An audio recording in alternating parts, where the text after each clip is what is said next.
Hello everyone, my name's Yvonne Nuno and I'm with Team Grit. Today we'll be analyzing our case on Facebook and the ethical considerations of pre-employment screening. Let's start by taking a quick look at our agenda for today. We'll be discussing things such as the ethical issues regarding social media and employees, and whether Facebook information is private or public to employers. I would now like to begin with our introduction of our Facebook case. According to these statistics, our slide illustrates that between these four major social media outlets, Facebook leads the way with the most active users at 1.86 billion each month. This leads me to talk about how the leading outlet, Facebook, is affecting our daily lives. In general, social media has changed how the world reads, researches, and shares information. It has mixed our social world with the practicality of a fast and easy online communication. Social media outlets such as Facebook have become a crucial and beneficial for people to contact and interact with each other. It is an easy way for friends to share anything, from their daily lives to major life experiences. Because of the large amount of users on Facebook, it is pretty simple to find information about most people in the work world. Some employers might find this as recruiting heaven, since most personal information on Facebook is open for anyone. And if it is not, it is relatively easy to access it. This can let employers see the recruiters in a different scene or a different light. This also may affect their recruiting decisions.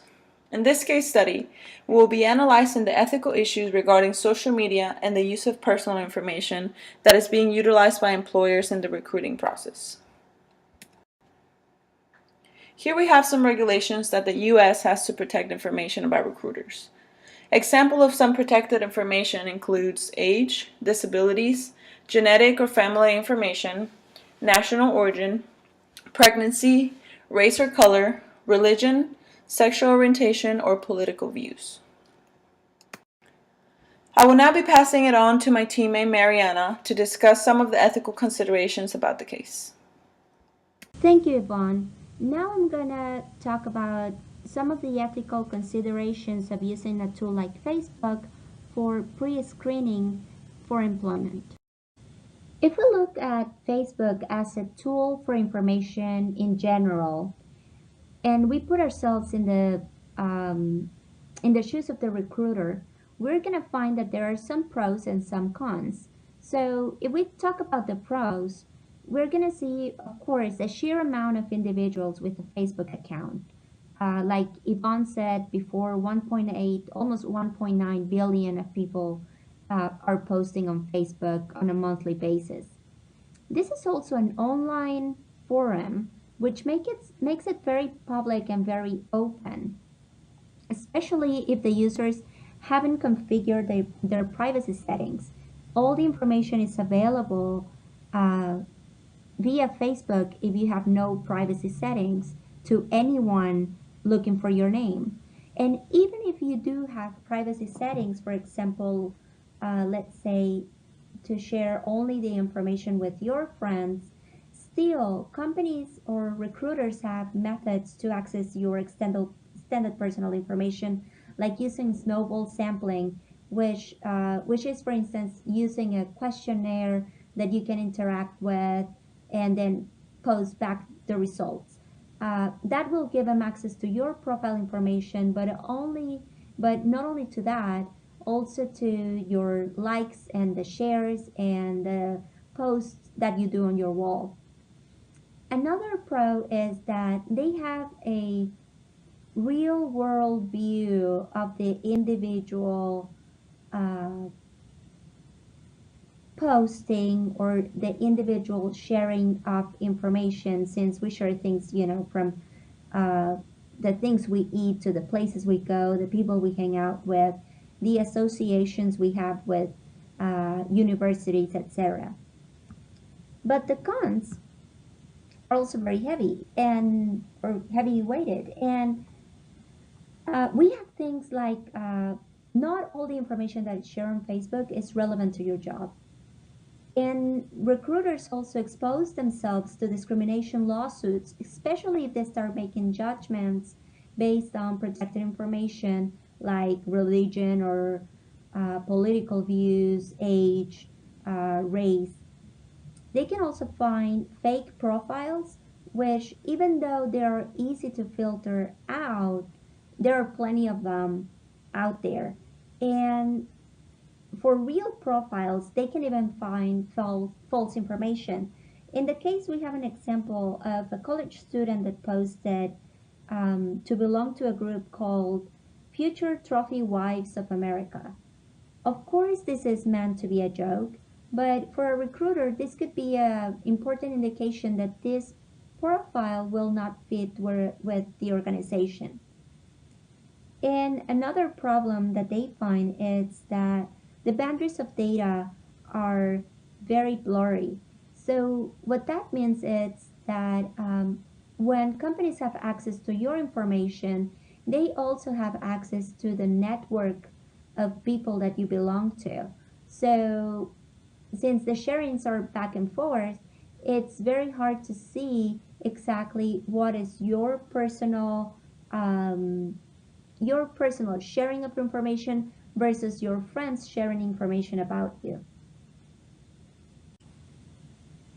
Before we go into the question, there are two concepts that are important to define. The first one is justice, which is the theory by which fairness is administered.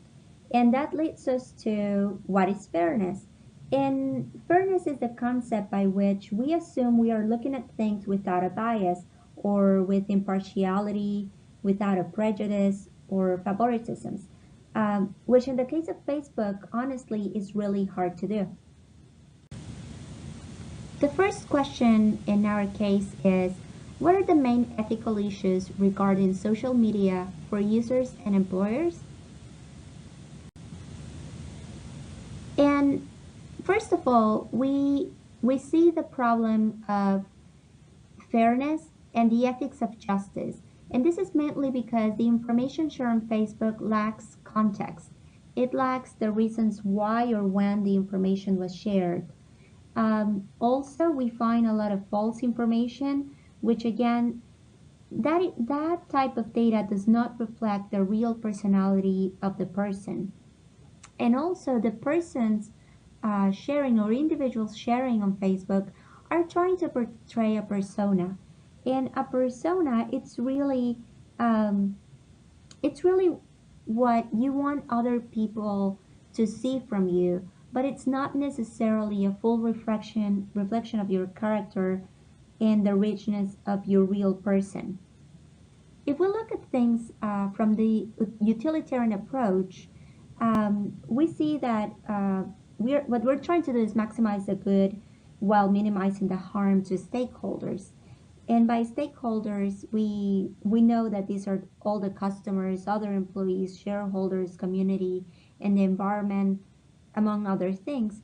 So, what recruiters are trying to do here is to say, okay, if what the Facebook profile or what the Facebook information is telling me is that there is a potential of conflict between this person and our stakeholders, then this may not be a good fit for employment.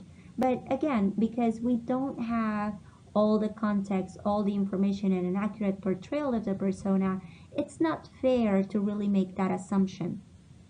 And there are some other problems, like the person really doesn't have the full knowledge and it's not consenting to share all the private information, regardless of the settings, to companies when they are applying for a job.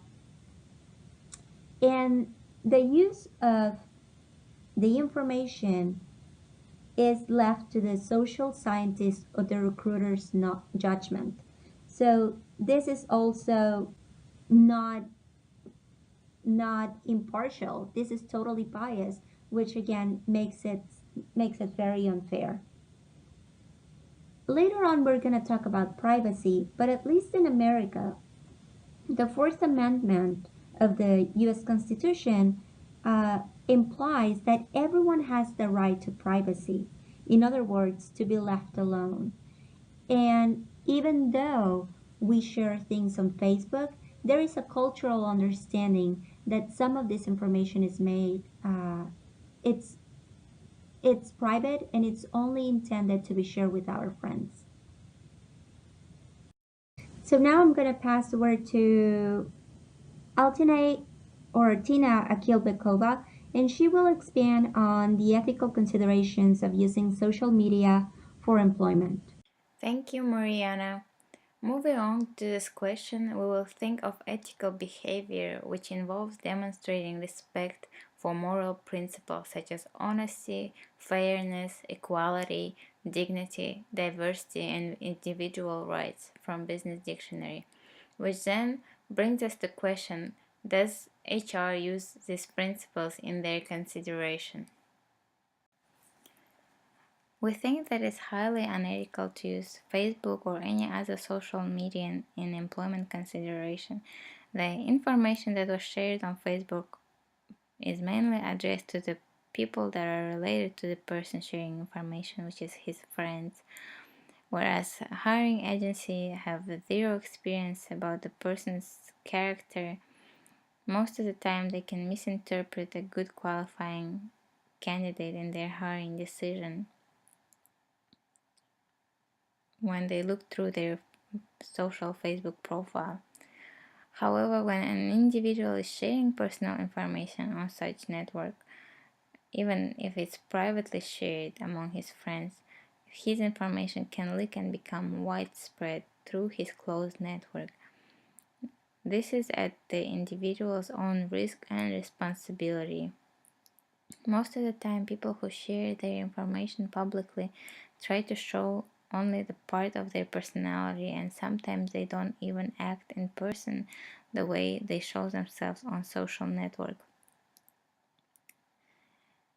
And today, I think most of the people are using social network to show their personality or their character. The information that is contained on Facebook is incomplete and only shows part of the person or observation of other people about that person. It is also unfair to judge the character of a person today for something they posted years ago.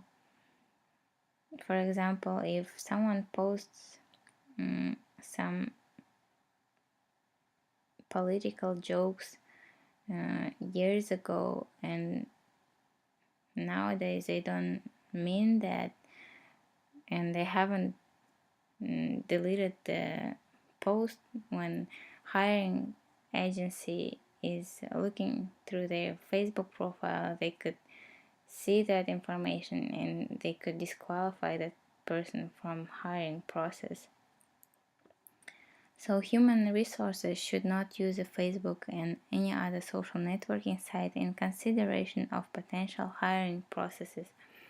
It is illegal under several regulations such as Federal Trade Commission or Department of Home Health and Human Services Office of Civil Rights to access and store certain personal information without the individual's consent. There are other platforms such as LinkedIn, which is used for professional networking, where people show their profiles to represent their individual character and experiences. Recruiters use this professional network to base their decision on potential candidates. This is a good resource for hiring agencies to use.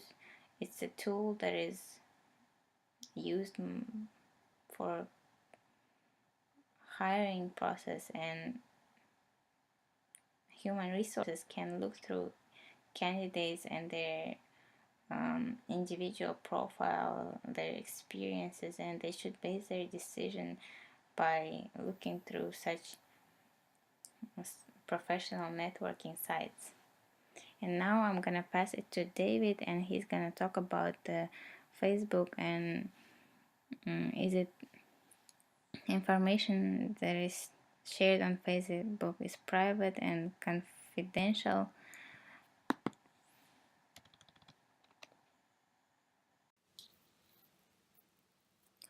Thank you all today.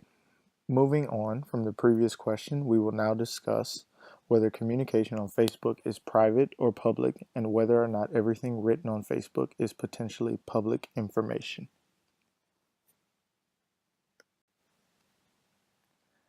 We feel as though communication via Facebook is private and confidential and should be treated as such. Though sometimes friends can share stories, articles, and even comments with other friends, this delicate information should only be used for their eyes to see. This is why there are features such as profile privacies that force people to have to friend request someone before you can read their material. Also, there are often times where people use Facebook to express a different side of themselves that they don't often get to show in the workplace or during their everyday lives.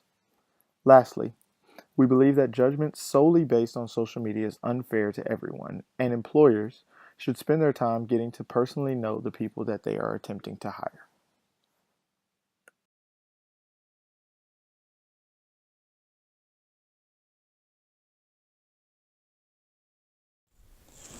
Thank you, Tyler, for the introduction.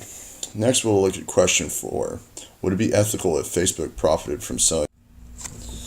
Without a doubt, the initial quick reaction to this question is, of course, no. However, I do not believe that this question is ethically as black and white as it first appears. I think that there are several issues that we must explore before we can make a solid conclusion. First, we must look at defining what type of personal information would be sold, along with defining the intent of the sale. Then we must look at the terms of the agreement that are accepted when you choose to create a Facebook account. Finally, we would need to look at the legal ramifications of this. Depending on how one chooses to set their profile and privacy setting, thus limits the actual amount of information that can be found publicly through an internet search. So I think at this point in time, Facebook may not have a lot to gain financially from selling information that could potentially be found publicly. However, I think if we define personal information as unavailable to a public search, this is where we start to enter into an ethically gray area. Currently, Facebook only gives general information about you to third-party companies that do marketing for Facebook, i.e., gender, age, location, how receptive these individuals are to a given item, such as an ad. However, I think that it would be ethically wrong for Facebook to start selling personal information to a third-party organization that could in turn sell this information to a company interested in finding out more about the person when they're trying to hire them. When a person signs up for a Facebook account, their default settings are such that it makes your account public to anyone. You can often make your account private so that no one can see you. Currently, Facebook does not allow use of the generic information to be used by these third parties. Facebook provides them limited information such as what you look at, like, and post. However, this information is strictly used by marketing third-party companies to do research for ads. As it stands now, personal information, as question states, would violate several FTC and HSS Office of Civil Rights policies. I believe that this law illustrates the potential for transitioning from the banking world to the social world. The Graham and Leach Bailey Act requires financial institutions and companies that offer consumers financial products or services like loans, financial or investment advice, or insurance to explain their information sharing practices to their customers to safeguard sensitive data. This information was given by the Federal Trade Commission. Given this ruling on the above-mentioned case, I believe that this has provided the groundwork for more laws to come.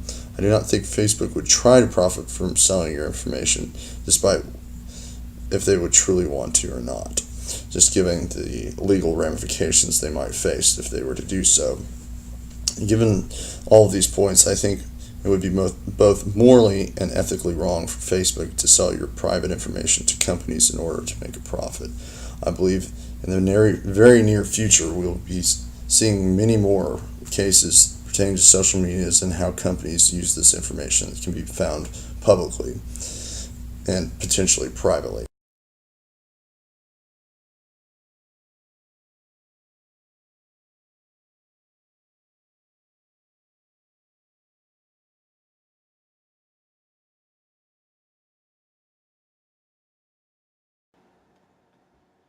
After analyzing the different points of view of this controversial subject, This concludes our analysis for our Facebook case. Thank you for your attention.